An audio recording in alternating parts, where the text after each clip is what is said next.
Canada வெளியில இருந்து பார்க்கும்போது ஒரு நல்ல டெவலப்டு வெஸ்டர்ன் கண்ட்ரியா பார்க்கப்படுது. 2019க்கு அப்புறமே இந்தியால இருந்து நிறைய பேர் கனடாக்கு வேலைக்காண்டி போறாங்க. ஒரு நல்ல லைஃப் ஸ்டைல் எக்ஸ்பெக்ட் பண்ணி. பட் கனடாவோட ப்ரொஜெக்டட் ஜிடிபி பெர் கேபிட்டாவோ உலகத்துல இருக்கிற டாப் 40 டெவலப்டு கண்ட்ரீஸ்ல கடைசி இடத்துல தான் வரும் 2030 அப்படின்னு சொல்லிட்டு OECD சோர்ஸ் வந்து ப்ரொஜெக்ட் பண்றாங்க. கனடால இருக்கிற மற்ற ஸ்டேட்ஸோட ஜிடிபி பெர் கேபிட்டா யூஎஸ்ல இருக்கிற புவரஸ்ட் ஸ்டேட்டான மிசிசிப்பியை விட கம்மியா இருக்கு 2023. இதெல்லாம் பத்தாதுன்னு சொல்லிட்டு கனடாவோட ஹவுசிங் ரேட்ஸோ வரலாறு பார்க்காத அளவுக்கு வந்து கண்ணா பின்னான்னு சொல்லிட்டு இன்க்ரீஸ் ஆயிருக்கு. நிறைய பேர் வீடு இல்லாமலே இருக்காங்க. இதெல்லாம் இருந்துமே கனடால இமிகிரேஷன் இன்னுமே ரெக்கார்ட் லெவலில் இம்போர்ட் பண்றாங்க. அப்போ ஹவுசிங் கிரைசிஸ் இன்னுமே ஜாஸ்தியாது. 1/4 பேர் வந்து கனடால வறுமையில இருக்காங்க. அன்எம்ப்ளாய்மெண்ட் ரேட்டோ 6.7% வந்து இன்க்ரீஸ் ஆயிருக்கு. யூத் அன்எம்ப்ளாய்மெண்ட் ரேட்டோ வந்து 13.4% இன்க்ரீஸ் ஆயிருக்கு. ஆக மொத்தம் கனடா இன்னைக்கு வந்து தன்னுடைய பழைய பேர் அண்ட் க்ளோரி வச்சுதான் ஓடிட்டு இருக்கு. ஸோ இன்னைக்கு வீடியோல நம்ம பார்க்க போறது கனடாவோட இந்த நிலைமைக்கான காரணம் என்ன, இதோட ஃபியூச்சர் எப்படி இருக்க போகுது அப்படின்றத பத்தி தான். Welcome to Snows Tamil podcast. So கனடாவோட கரண்ட் ஃபைனான்சியல் சிச்சுவேஷனை பார்த்தீங்கன்னா 2 கீ பாயிண்ட்ஸ் இருக்குது. ஒன்று, கனடாவில் இருக்கிற ஃபாரின் இன்வெஸ்ட்மெண்ட்ஸ் வந்து கம்மியாயிருச்சு. இன்னொன்று வந்து கனடால இருந்து போகிற ஃபாரின் இன்வெஸ்ட்மெண்ட்ஸோ ஜாஸ்தி ஆயிடுச்சு. ஃப்ரேசர் இன்ஸ்டியூட்டோட ரிப்போர்ட் படி 2013 கம்பேர் பண்ணுறப்ப கனடால இருக்கிற ஃபாரின் இன்வெஸ்ட்மெண்ட்ஸோ 55% வந்து கம்மியாயிருச்சு. அதே இது கனடால இருந்து போகிற ஃபாரின் இன்வெஸ்ட்மெண்ட்ஸோ 73% வந்து ஜாஸ்தியாக இருக்கு. இது எதனால அப்படின்னு சொல்லிட்டு பார்த்தோம்னா, பிஸ்னஸ் டேக்ஸ் அங்கே ஜாஸ்தி, ரெகுலேஷன்ஸ் நிறையா போடுறாங்க. கனடாவோட கடன் அளவோ வந்து இன்னுமே ஜாஸ்தியாக இருக்கு. ஸோ அப்போ இந்த ட்ரெண்ட் எதனால அப்படின்னு இன்னும் டீப்பாக அனலைஸ் பண்ணும்போது ஜஸ்டின் ட்ரூடோவோட லிபரல் பார்ட்டியோட வருகைக்கு அப்புறமே இது இன்னுமே நெகட்டிவாக போயிருக்கு. OECD எக்கனாமிக் அவுட்லுக்கோட ரிப்போர்ட் படி 2015 வரை ரெசிடென்ஷியல் இன்வெஸ்ட்மெண்ட் தவிர்த்து யூஎஸும் கனடாவும் ஈக்குவல் லெவலில் தான் வந்து இன்வெஸ்ட்மெண்ட்ஸில் போயிருக்காங்க. அதுக்கப்புறம் 2015க்கு அப்புறம் கனடா சரிவை கண்டுச்சு. யூஎஸும் இன்னைக்கு மிகப்பெரிய அளவில் வந்து பிஸ்னஸ் இன்வெஸ்ட்மெண்ட்ல இருக்காங்க. 2015 ஜஸ்டின் ட்ரூடோ ஆட்சிக்கு வந்தாரு. அண்ட் அவருடைய வருகைக்கு அப்புறமே வந்து கனடா வந்து ஒரு சரிவை வந்து கண்டிருக்கு. 2015க்கு அப்புறமே அவங்களுக்கு வந்து மெஜாரிட்டி இன்வெஸ்ட்மெண்ட் வந்து ஹவுசிங் அண்ட் ரியல் எஸ்டேட் தான். யூஎஸ் மாதிரி வந்து பிஸ்னஸ் லெவல் இன்வெஸ்ட்மெண்ட்ஸ்லாம் பெரிய லெவலில் கனடாவில் வரல. அப்போ 2015 21 வரை பார்த்தோம்னா 35% உங்களுக்கு வந்தது ஹவுசிங் இன்வெஸ்ட்மெண்ட்ஸ். மற்ற இன்வெஸ்ட்மெண்ட்ஸ்லாம் வந்து 10% ஐடி, அதுக்கப்புறம் ரிசர்ச் அண்ட் இன்வெஸ்ட்மெண்ட்ஸ் ஒரு 12.6% வந்து வந்திருக்கு. இதே இது மற்ற கண்ட்ரீஸ்லாம் பார்த்தோம்னா பர்டிகுலராக யூஎஸ்ல 17%, 27% போட்டிருக்காங்க இந்த 2 டிபார்ட்மெண்ட்ல. ஆக மொத்தத்தில் ஒரு லாஸ்ட் 10 இயர்ஸாக வந்து எந்தவித ஹையர் அண்ட் டெவலப்மெண்ட்ஸ் வந்து நடக்கல கனடால. ஹவுசிங் டெவலப்மெண்ட், அதாவது ஹவுசிங் இன்வெஸ்ட்மெண்ட், பர்டிகுலராக ரியல் எஸ்டேட் இன்வெஸ்ட்மெண்ட் வந்து ஒரு அபாயமாக தான் வந்து பார்க்கப்படுது. அதுக்கு ஒரு மிக சிறந்த உதாரணம் வந்து ஜப்பான் தான். 1990s இவங்களோட எக்கனாமி டவுன் ஆனதுக்கு மேஜர் ரீசனாக பார்க்கப்படுறது மக்கள் அங்கே வந்து லேண்ட் ரேட்டை ஹையர் வேல்யூக்கு வாங்கி இன்வெஸ்ட்மெண்ட்ஸ் பார்க்குறாங்க. ஒன்ஸ் வந்து ஸ்டாக் வேல்யூலாம் கம்மியாகும் போது இந்த லேண்ட் வேல்யூ வந்து கம்மியாக ஆரம்பிக்குது. 30 வருஷத்துக்கு முன்னாடி இவங்க எக்கனாமி எப்படி இருந்துச்சோ அந்த அளவுக்கு வந்து இவங்களால இன்னுமே மீள முடியல. ஸோ கனடாவோட எக்கனாமியும் அதை நோக்கி தான் போயிட்டு இருக்கு அப்படின்னு சொல்லிட்டு எக்ஸ்பர்ட்ஸ் சொல்றாங்க. கனடால எஜுகேஷன் இன்னுமே வந்து பெஸ்ட்டாக தான் வந்து பார்க்கப்படுது. நியர்லி ஒரு 60% மக்கள் சாஃப்ட்வேர் இன்ஜினியரிங் படிச்சுட்டு மற்ற நாட்டில் போய் வேலை பார்க்குறாங்க, மெயினாக யூஎஸ்க்கு. ஏன்னா இங்கே வந்து ஆப்பர்ச்சுனிட்டிஸ் வந்து கம்மியாக தான் பார்க்குறாங்க ஹையர் அண்ட் ஜாப்ஸ்க்குலாம். ஸோ ஸ்கில்டு லேபர் மக்களோ மற்ற நாட்டில் போய் வேலை பார்க்குறாங்க. அன்ஸ்கில்டு லேபரோ ஹை லெவல், அதாவது ரெக்கார்ட் லெவலில் வந்து மற்ற நாட்டில் இருந்து உள்ளே இம்போர்ட் பண்ணுறாங்க. கனடா தான் வந்து உலகத்திலே ஹையர் இமிகிரேஷன் நடக்கிறது இங்கே தான். ஒரு வருஷத்திலே வந்து நியர்லி 5 லட்சம் மக்களை டார்கெட் பண்ணி விசா அப்ரூவ் பண்ணுறாங்க. இதில் உள்ள மெயினாக வர்றது வந்து இந்தியன்ஸ் தான். அண்ட் கனடாவோட மொத்த பாப்புலேஷனும் 4 கோடி. இதில் வந்து ஒரு 3 வருஷத்துலேயே 15 லட்சம் மக்களை வந்து உள்ள புதுசாக கொண்டுட்டு வராங்க. இது மட்டும் இல்லாமல் காலேஜ் அப்ளிகேஷன் மூலமாக இன்னும் ஒரு 15 லட்சம் மக்கள் வந்து உள்ள வராங்க. ஆக மொத்தத்தில் ஒரு 30 லட்சம் மக்கள் வந்து உள்ள புதுசாக வராங்க. நியர்லி வந்து ஒரு 7% பாப்புலேஷன் வந்து இன்க்ரீஸ் ஆயிருக்கு ஒரு 3 வருஷத்துலேயே. ஸோ கவர்மெண்ட் அஃபிஷியல்ஸ் வந்து என்ன சொல்றாங்கன்னா ஸ்கில்டு லேபருக்கு ஷார்டேஜ் இருக்கு அப்படின்னு சொல்லிட்டு. ஆனால் இது உண்மையா அப்படின்னு சொல்லிட்டு பார்த்தோம்னா இல்லைன்னு தான் சொல்லணும். ரீசன்ட் நியூஸ் ரிப்போர்ட் படி ஸ்கில்டு லேபருக்கு அங்கே ஷார்டேஜ் இல்லை. ஏன்னா வந்து அங்கே இருக்கிற ஸ்கில்டு லேபரே வந்து ஜாபுக்காண்டி மற்ற நாட்டில் போய் தான் வந்து வேலை பார்க்குறாங்க, மெயினாக யூஎஸ்க்கு. ஸோ அன்ஸ்கில்டு லேபருக்கு தான் வந்து ஷார்டேஜ் இருக்கு. அங்கே இருக்கிற பெரும்பாலும் பெரிய கம்பெனிஸ்லாம் வந்து சீப்பான வேலைக்கு வந்து ஆள் வேணும். இதுக்கு முன்னாடி ஸ்டூடெண்ட்ஸ் எல்லாம் வந்து சீப் லேபருக்கு யூஸ் பண்ணிட்டு இருந்தாங்க. இப்போ ஸ்டூடெண்ட்ஸ் மட்டும் இல்லாமல் ஃபாரினர்ஸையும் வந்து டார்கெட் பண்ணுறாங்க. அதே மாதிரி கனடா கவர்மெண்ட்ல LMIA அப்படின்ற ஒரு ப்ராசஸ் இருக்கு. ஸோ இந்த ப்ராசஸ் மூலமா ஒரு ஜாப் ஓப்பனிங்க்கு அங்க லோக்கல்ல இருந்து ஆள் கிடைக்கல அப்படின்னா வந்து ஃபாரின்ல இருந்து ஆட்களை வந்து இம்போர்ட் பண்ணிக்கலாம். ஸோ இது மூலமா வந்து நிறைய பெரிய கம்பெனிஸ்லாம் சிஸ்டமே வந்து மேனிபுலேட் பண்றாங்க. யாருமே யூஸ் பண்ணாத வெப்சைட்ல ஜாப் அட்வர்டைஸ் பண்றாங்க. அப்போ ஆப்வியஸா யாருமே அப்ளை பண்ண மாட்டாங்க.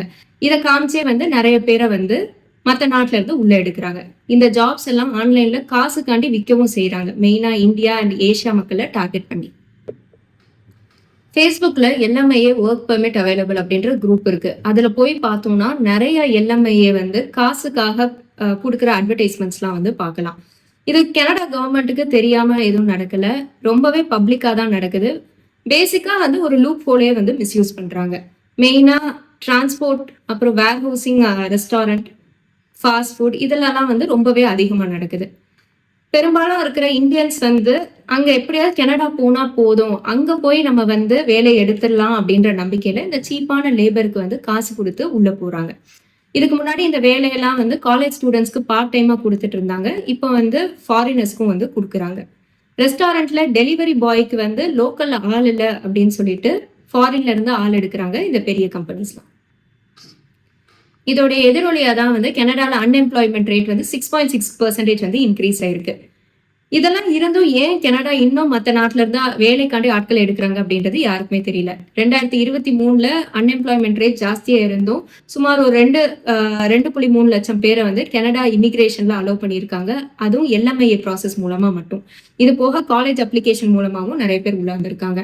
2023ல மட்டும் ஸ்டடி விசா மூலமா வந்தது 10 லட்சம் பேர். அதுல மெஜாரிட்டி 4.2 லேக்ஸ் வந்து இந்தியன்ஸ் தான். அடுத்த பெரிய இடத்துல இருக்கிறது சைனா. அங்கிருந்து ஒரு 1 லேக் பேர் வந்து வந்திருக்காங்க. ஸோ ஒரு கம்பேரிசனுக்கு இப்போ யூஎஸ் எடுத்துக்கிட்டோம்னா அங்கேயும் வந்து ஒரு 10 லேக் ஸ்டடி விசா வந்து அப்ரூவ் பண்ணியிருக்காங்க. ஆனா யூஎஸ்ஓ கனடா விட 10 மடங்கு பாப்புலேஷன்ல ஜாஸ்தி. அப்ப என்ன ஒண்ணு தெரியுதுன்னா கனடால கண்ணா பின்னாண்ட வந்து இமிகிரேட் பண்றாங்க. கனடால இருக்கிற டோட்டல் அவைலபிள் ஜாப்ஸே வந்து 1.6 கோடி இருக்கு. அதுல ஒரு வருஷத்துக்கு இவங்க வந்து 25 லட்சம் பேரை வந்து சுமார் வந்து உள்ள கொண்டு வராங்க புதுசா. இதுல என்னன்னு சொல்லி உங்களை உள்ள கொண்டு வராங்கன்னா ஸ்கில்டு லேபருக்கு வந்து ஷார்டேஜ் இருக்கு அப்படின்னு சொல்லிட்டு. ஆனா அது இல்லைன்னு தான் வந்து ஸ்டாட்டிஸ்டிக்ஸ்லாம் வந்து சொல்லுது. ரீசெண்டா கனடால இருக்கிற மெக்டானல்ட்ஸ் பர்கர் கடையில இன்டர்வியூக்காண்டி சுமார் ஒரு 100 பேர் வந்து லைன்ல நிக்கிற வீடியோ வந்துச்சு. இதுக்கு முன்னாடி இந்த வேலையெல்லாம் வந்து ஸ்டூடெண்ட்ஸ் வந்து பார்ட் டைமா பார்த்துட்டு இருந்தாங்க. இப்ப இந்தியன்ஸ் வந்து அங்க போனா லைஃப் ஸ்டைல் மாறிடும் அப்படின்ற நம்பிக்கையில போறாங்க. பட் பொழப்புக்காக இந்த மாதிரி ரெஸ்டாரண்ட்ஸ்ல தான் வந்து வேலை பார்க்குறாங்க. ஆனா இதுக்குமே வந்து அவ்வளோ காம்படிஷன்ஸ் வந்து இருக்குது. ஸோ இமிகிரேஷன் இவ்வளோ தூரம் மோசமா இருந்தும் ஏன் கவர்மெண்ட் எந்தவித ஆக்ஷன் எடுக்கல அப்படின்ற கேள்வி வருது. அதுக்கு என்ன சொல்றாங்கன்னா பெரும்பாலும் இங்க இருக்கிற பெரிய கம்பெனிஸ்லாம் இந்த சீப்பான லேபர் மூலமா தான் உங்களுக்கு நல்ல வருமானம் பார்க்குறாங்க. அதனால அங்க இருக்கிற மெஜாரிட்டி பொலிட்டிக்கல் பார்ட்டிஸ் இந்த கம்பெனியோட ஃபண்டிங்கை நம்பி தான் இருக்கிறனால எந்தவித ஸ்டெப் எடுக்கல அப்படின்னு சொல்லிட்டு வெளியோட்டமா சில கெனடியன் எக்ஸ்பர்ட்ஸ் வந்து சொல்றாங்க. கனடால இப்ப 2025ல எலெக்ஷன் வரப்போகுது. இவங்களுடைய எதிர்கட்சியான கன்சர்வேட்டிவ் பார்ட்டி வந்து ஜெயிக்கும் அப்படின்னு சொல்லிட்டு எதிர்பார்க்கப்படுது. அதே மாதிரி இந்த இமிகிரேஷனுமே வந்து ஒரு ஃபிக்ஸபிள் இஷ்யூவா தான் வந்து பார்க்கப்படுது. அடுத்து இவங்களுடைய பெரிய இஷ்யூவான ஸ்ட்ரக்சரல் இஷ்யூ வந்து பார்க்கலாம். பெரும்பாலும் வரலாறுல நம்ம பார்த்தோம்னா எக்கனாமிக் கொலாப்ஸ் ஆகிற நாட்டில் மேக்சிமம் அங்கே இருக்கிற யங்ஸ்டர்ஸ்லாம் வந்து ரொம்ப ரெஸ்ட்லெஸ்ஸாக இருப்பாங்க. காஸ்ட் ஆஃப் லிவிங் ஜாஸ்தியாக இருக்குது அப்படின்னு சொல்லிட்டு முக்காசி பேர் வந்து கல்யாணம் பண்ணிக்க மாட்டாங்க. அப்போ ஃபேமிலி லைஃப்க்கு போகாத இந்த மக்கள் வந்து ஒன்று கிளர்ச்சியாளர்கள் கூட்டம்னு போவாங்க, இல்லை போராட்டம்னு போவாங்க. அப்போ ஒரு எக்கனாமி டவுன் ஆகிற நாட்டில் வந்து இந்த பப்ளிக் செக்டாருமே வந்து டவுன் ஆக ஆரம்பிக்கும். 2015ல் இவங்களுடைய ஹெல்த் செக்டார் வந்து ஒன் ஆஃப் த பெஸ்டா இருந்தது. இன்னைக்கு 2025ல் மோசமான நிலைமையில இருக்கு. 65 லட்சம் பேருக்கு வந்து ஃபேமிலி டாக்டர் ஆக்சஸ் இல்லாம இருந்தாங்க 2023ல. ஒரு ஹிப் அண்ட் நீ சர்ஜரி பண்ணணும்னா கூட அங்க வெயிட்டிங் பீரியட் பாத்தீங்கன்னா 1 வருஷம். ஆமா, கனடால எந்த வித சர்ஜரி பண்ணா கூட அங்க வெயிட்டிங் பீரியட் வந்து 1 வருஷம்னு இருக்கு. ஸோ கனடா பேங்க்ஸ்ல நிறைய லோனு, அதுக்கப்புறம் கிரெடிட் கார்டு கட்ட முடியாம இருக்கிறவங்களுடைய எண்ணிக்கையோ வந்து ஜாஸ்தியா இருக்கு. 2022-23 கம்பேர் பண்றப்ப 137% வந்து ஜாஸ்தியா இருக்கு. அப்போ கனடாவோட பேங்க்ஸுமே வந்து ரொம்ப மோசமான நிலைமையில தான் வந்து இருக்கு. நிறைய லோக்கல் கெனடியன் யங்ஸ்டர்ஸ் யூனிவர்சிட்டியில படிக்கிறது ஒரு ஒர்த்தான விஷயமா வந்து அவங்க பாக்குறது கிடையாது. 2019ல வந்து ஒரு 40% மக்கள் கனடால வந்தா ஃபேமிலிக்கு ஒரு நல்ல லைஃப் கொடுக்கலாம் அப்படின்னு சொல்லிட்டு இருந்த நம்பிக்கை 2023ல 28% வந்து கம்மியாயிடுச்சு. அண்ட் நிறைய அன்ரெஸ்ட் ப்ரொட்டஸ்ட் நடந்துட்டு இருக்கு. சமீப காலமா மக்களுக்குள்ளேயே வந்து டிவைடடா இருக்காங்க. ரீசெண்ட் நியூஸ்ல அங்க இருக்கிற லோக்கல் கெனடியன் மக்களும் மற்ற நாட்டுல இருந்து படிக்க வர மக்களை வந்து கொலை மிரட்டல் விடுத்தாங்க. ஏன்னா அவங்களுக்கு என்ன கோவம்னா, இந்த இமிகிரேஷன் மூலமா தான் அவங்க நாடு சுக்குநூறா போனதா வந்து பாக்குறாங்க. இது போக இந்த படிக்கிற அந்த மாணவர்கள வந்து இந்தியால இருக்கிற பஞ்சாப் மாநிலத்துல பர்ட்டிகுலரா அசைலம் சீக் பண்றாங்க. ஸோ ஏன்னா வந்து தங்களுடைய சொந்த நாட்டுல வந்து சேஃப்டி இல்ல அப்படின்னு சொல்லிட்டு. அதுக்கு கனடியன் கவர்மெண்ட்டும் புரொடெக்ஷன் பெனிஃபிட்ஸ் குடுக்குது. இதனாலே ஃபைனான்சஸ் வந்து இன்னுமே பாதிப்படையுது. இதுவுமே வந்து இன்னும் அங்க இருக்கிற லோக்கல் மக்களுக்கு வந்து ஒரு கோவத்த கொண்டு வருது. பர்ட்டிகுலரா இந்தியன் மக்கள் மேல. ஒரு நாடு கொலாப்ஸ் ஆச்சுன்னா, ஜெனரலா 2 விதமா போறதுக்கு வாய்ப்புகள் இருக்கு. ஒண்ணு சிவில் வார், இன்னொன்னு வந்து எக்கனாமிக் கொலாப்ஸ். மிடில் ஈஸ்ட்ல இருக்கிற பெரும்பாலான நாடுகள் வந்து சிவில் வார்ல போய் முடிஞ்சது. ஆனா இதே இது கனடால நடக்கிறதுக்கு இது வாய்ப்புகள் இல்ல. ஏன்னா கிளர்ச்சியாளர்கள் கூட்டமும் வந்து எதுவுமே கிடையாது. அப்ப எக்கனாமிக் கொலாப்ஸ் நடக்கிறதுக்கு தான் அதிக வாய்ப்புகள் இருக்கு. அர்ஜென்டினால இப்பதான் ரீசெண்டா எக்கனாமிக் கொலாப்ஸ் வந்து நடந்துச்சு. ஸோ அந்த கனடாலே வந்து ஆல்பர்டா தான் வந்து ரிச்சஸ்ட் ஸ்டேட்டா இருக்கு. அவங்க தான் அவங்களுடைய பணம், கேபிட்டல்லாம் வந்து சென்ட்ரல் கவர்மெண்ட்டுக்கு குடுத்துருக்காங்க. ஆனா அதுல இருந்து ₹1 கூட இவங்களுக்கு திருப்பி ரிட்டர்ன் கிடைக்கிறது கிடையாது. ஏன்னா கனடால ஒரு 16% வருமானம் ஆல்பர்டால இருந்து தான் வருது. அப்ப இந்த டாக்ஸ் ரெவென்யூ ஸ்ப்ளிட் பண்ணும்போது ஆல்பர்டா ஆல்ரெடி வந்து ரிச் ஸ்டேட்டா இருக்கிறனால இவங்களுக்கு எதுவும் போறது கிடையாது. கஷ்டப்படுற நாடுகளான கியூபக்கும், ஆன்டேரியோவுக்கும் வந்து டாக்ஸ் ரெவென்யூ வந்து ஸ்ப்ளிட் பண்ணி குடுக்குறாங்க. ஆனா இப்போ இந்த நாடு எக்கனாமிக் கொலாப்ஸ் ஆயிடுச்சுன்னா, அங்க இருக்கிற ஒவ்வொரு ஸ்டேட்ஸுமே வந்து தனித்தனி நாடுகளா போறதுக்கு வந்து அதிக வாய்ப்புகள் இருக்கு. அவங்களுக்கு எல்லா ரைட்ஸுமே இருக்கு. ஸோ இப்போ கியூபக் வந்து அவங்களுக்கு தனி நாடா போகணும் அப்படின்னு சொல்லிட்டு விருப்பப்பட்டாங்க. அதனால ஒரு 3 தடவை வந்து வாக்கெடுப்பு நடந்துச்சு. கிட்டத்தட்ட ஒரு 51%ல இருந்து 49% வரை கனடாவோட தான் இருக்கணும் அப்படின்னு சொல்லிட்டு பிரியப்பட்டவங்க ஜெயிச்சாங்க கடைசியில. 1990ஸ்ல இருந்து 2000 வரை யூரோப்பிய நாடுகள் வந்து தனித்தனியா உருவெடுத்துச்சு சோவியட் ஆட்சி வீழ்ந்தப்ப. அதே தான் வந்து கனடாலயும் வந்து நடக்கும் அப்படின்னு சொல்லிட்டு எதிர்பார்க்கப்படுது. ஆல்பர்டால இருக்க மெயின் வருமானம் பாத்தீங்கன்னா கேஸ் அண்ட் ஆயில்ல இருந்து தான் வந்து மெயினா வருது. ஆனா கியூபெட்ல இருக்கிற சென்ட்ரல் கவர்மெண்ட்டோ நேச்சுரல் கேஸ் யூசேஜ கிளைமேட் காரணம் காட்டி நிறைய கண்டிஷன்ஸ் தடைகள்லாம் வந்து போட்டுட்டு இருக்காங்க. அப்ப அங்க இருக்கிற ஸ்டேட்ஸ்குள்ளே வந்து நிறைய எக்கனாமிக்கல் போராட்டம் வந்து ஓடிட்டு இருக்கு. 2025 ஜனவரி 20 டொனால்ட் ட்ரம்ப் ஆட்சிக்கு வராரு. இவர் வந்து கனடால இருந்து யூஎஸ் உள்ள கொண்டு வர பொருட்கள் மேல டாக்ஸ் போட போறேன் அப்படின்னு சொல்லிட்டு சொல்றாரு. மெயினா வந்து இப்போ அங்க இருக்கிற ட்ரக் அண்ட் இல்லீகல் இமிகிரேஷனை கண்ட்ரோல் பண்ணலன்னா இந்த டாக்ஸை போடுவேன் அப்படின்றத சொல்லியிருக்காரு. ஆல்ரெடி கனடால ஜஸ்டின் ட்ரூடோக்கும் ட்ரம்ப்புக்கும் வந்து ஒரு மோசமான ரிலேஷன்ஷிப்ல தான் வந்து போயிட்டு இருக்கு. ஸோ கனடாவோட ஃபியூச்சர் வந்து இப்போதைக்கு வந்து ஒரு லைஃப் லைன் சப்போர்ட்ல தான் ஓடிட்டு இருக்கு. அடுத்து வரப்போற புது கட்சி வந்து ஒரு டிராஸ்டிக்கான ஸ்டெப் எடுப்பாங்களா அப்படின்றது வந்து கேள்விக்குறிதான். ஸோ கனடாவுக்கு மைக்ரேட் பிளான் பண்றவங்க வந்து பார்த்து தான் வந்து முடிவெடுக்கணும். ஏன்னா அங்க இருக்கிற ஸ்கில்டு லேபரோட வேகன்சியும் ரொம்ப ரொம்ப கம்மி. கவர்மெண்ட் ப்ரொஜெக்ட் பண்ற அளவுக்கு வந்து ஸ்கில்டு லேபர் வந்து ஷார்டேஜ் வந்து இல்லை அப்படின்னு தான் வந்து ஸ்டாட்டிஸ்டிக்ஸும் நிபுணர்களும் வந்து சொல்றது. நிறைய பேர் வந்து இந்த ரெஸ்டாரண்ட் இந்த மாதிரி சின்ன சின்ன ஜாப் மூலமா உள்ள போய் அதுக்கப்புறம் வேற ஏதாவது வேலையை எடுத்துடலாம் அப்படின்ற நம்பிக்கையில தான் வந்து போறாங்க. பட் கரண்டா அங்க இருக்கிறவங்களே வந்து யூஎஸ் அந்த மாதிரி கண்ட்ரீஸ்ல தான் வந்து ஸ்கில்டு லேபருக்கு போறது.